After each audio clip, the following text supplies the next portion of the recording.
Hingga saat ini manajemen Sriwijaya FC masih belum menentukan siapa pelatih musim depan. Dari beberapa nama calon, setidaknya sudah ada 2 pelatih yang serius akan didekati manajemen Sriwijaya FC. Mereka adalah Kazhar Tadi dan Budiarjo Tholib, pelatih Persik Kediri. Kedua calon pelatih SFC ini akan dilakukan fit and proper test di Jakarta pada 15 Desember mendatang. Manajer Sriwijaya FC Henry Zainuddin menjelaskan, dari sejumlah nama calon pelatih kepala Sriwijaya FC musim depan, setidaknya sudah mengerucut ke 2 nama tersebut. Mengerucut? 2 sudah. Sudah mengerucut, tapi kita tidak tahu, kita minta penjelasan detail lagi ya. Yang mana lagi dia untuk nambah. Tapi dari 2 ini kita akan fit and proper test. 2 ini lokal? Sementara lokal semua.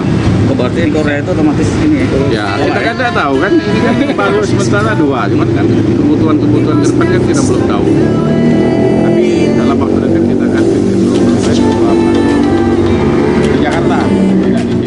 Sebagaimana diketahui sebelumnya ada beberapa nama sudah dikaitkan dengan Sriwijaya FC. Nama-nama seperti Rahmat Darmawan, Widodo C. Putro pelatih Persita Tangerang, Budiarjo Persik Kediri, Salahuddin Persis Solo, Nil Maizar Persela Lamongan, dan Kazhar Tadi pelatih Sriwijaya FC tahun 2019. Selain mereka ada 2 pelatih asal Korea yang melamar untuk melatih ke SFC, namun kemungkinan harga kontraknya cukup mahal. Direncanakan dalam waktu dekat atau akhir Desember, manajemen Sriwijaya FC akan mengumumkan siapa pelatih Laskar Wongkito musim depan. Diharapkan pada Januari, para pemain yang akan direkrut sudah dapat berkumpul dan berlatih bersama. Julius Lumban Gaul, PAL TV.